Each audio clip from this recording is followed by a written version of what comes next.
Meus irmãos, a paz do Senhor Jesus, Evangelho de Jesus Cristo, segundo escreveu João, capítulo de número 4, a partir do verso de número 46.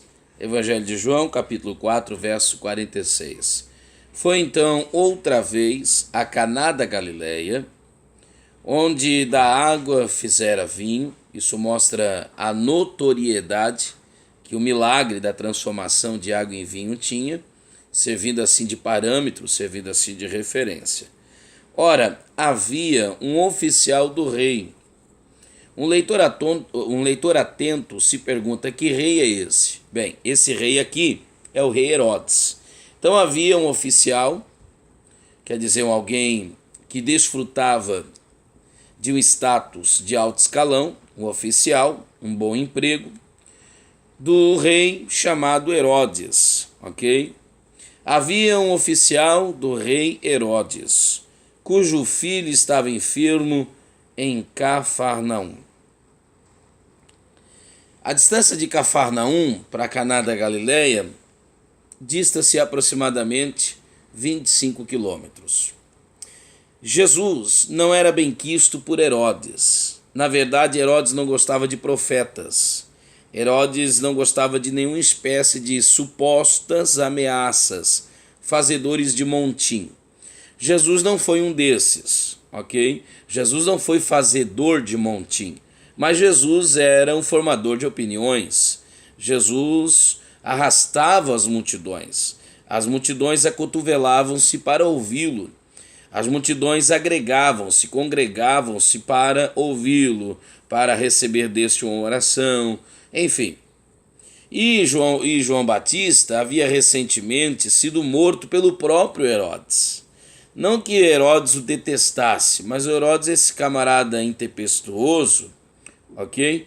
Que é levado por sentimentos espúrios. A pedido de uma filha mimada, ele arranca a cabeça do João Batista por causa de uma dança, uma espécie de dança do ventre. É uma coisa terrível, ok? Aí, levado pela embriaguez, olha como ele lida com o sagrado, olha como ele lida com o profeta, né, gente? Ele diminui a esse nível, né, de coisas de só menos, e por um capricho da sua Herodia, né, da sua, não digo muito digna, mas talvez muito indigna mulher, a pedido desta, aconselhado, na verdade a pedido da sua filha, aconselhado por esta, ele arranca a cabeça de João Batista. Então ele é daquele que elimina ameaças. Herodes era eliminador de ameaças. E daí agora Jesus é a maior ameaça. Porém, um dos seus oficiais tem um filho, e esse filho está à beira da morte.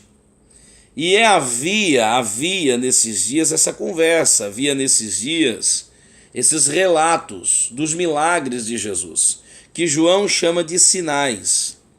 E o problema dos milagres de Jesus não é apenas porque as multidões afluíam a ele, é que os milagres de Jesus, João chama de sinais. Eles sinalizavam, dizendo: ele é o Messias. Esse é o propósito.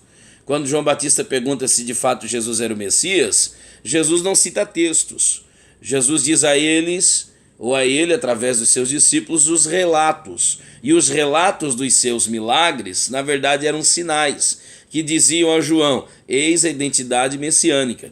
Então você imagina, Jesus com os seus sinais, sinalizando que era o Mexirra, que era o Messias, então as multidões afluíam a ele. E tudo que eles esperavam era o Messias libertador. E agora Jesus dá as insígnias, Jesus dá os sinais que identificam como Messias. Então Jesus é uma ameaça para o patrão desse homem. Jesus é uma ameaça para o rei atuante. Jesus é uma ameaça para Herodes. Mas esse pai está entre a cruz e o punhal, pode ser assim dizer. Esse pai está nessas duas situações. Por um lado eu tenho o meu patrão, por um lado eu tenho o meu emprego, por um lado eu tenho o meu status, por um lado eu tenho a minha fama, por um lado eu tenho a minha boa vida, por um lado eu tenho os privilégios que esta fama, que esse título oficial me empresta, me outorga. Por um outro lado, eu tenho um filho, e daí eu preciso escolher entre o meu emprego ou o meu filho. Eu preciso escolher. É ameaçável? É. É perigoso? É. É terrível? É. É muito perigoso? É. Mas é meu filho. E daí, o que vale mais? O meu status, a minha fama, o meu dinheiro, a minha boa vida ou o meu filho? São dois arquirrivais. Aquele a quem eu peço ajuda e aquele a quem me ajuda por muito tempo por ser o meu chefe, o meu patrão. E agora? Mas é o meu filho. E entre o dinheiro e o meu filho, eu escolho o meu filho.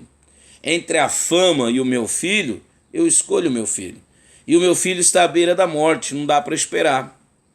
Entre eu perder a minha vida e recuperar a do meu filho, eu prefiro perder a minha para que ele recupere a dele.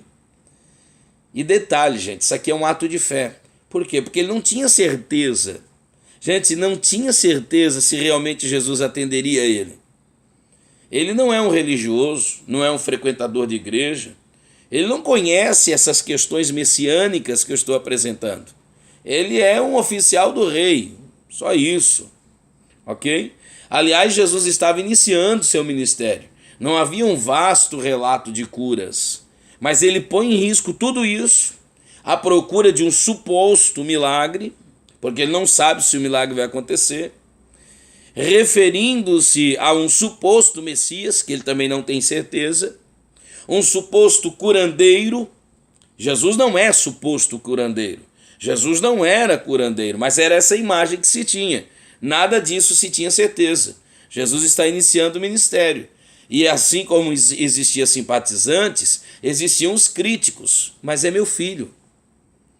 E entre a certeza ou a incerteza, entre a fé e a razão nesse momento fica para segundo plano. Eu preciso exercer a fé, porque trata-se do meu filho. Então, irmão, esse homem realmente tem muito a nos ensinar, ok? Alguém já disse que a dor ensina a gemer. É mais ou menos assim, é o teu filho.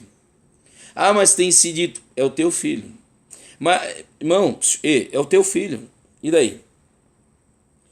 Dinheiro ou teu filho? A fama ou teu filho? Status ou teu filho?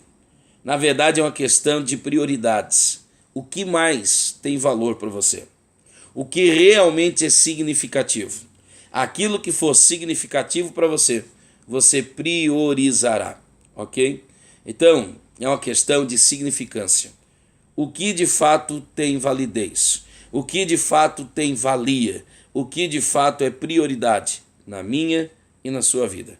A isto e a este nós buscaremos, a despeito de qualquer suposto perigo que possa vier sobre nós, ou vir sobre nós. É uma questão de prioridade. Que Deus te abençoe em nome de Jesus. Deixe seu like, inscreva-se no canal. Seja abençoado para a glória de Deus. Amém.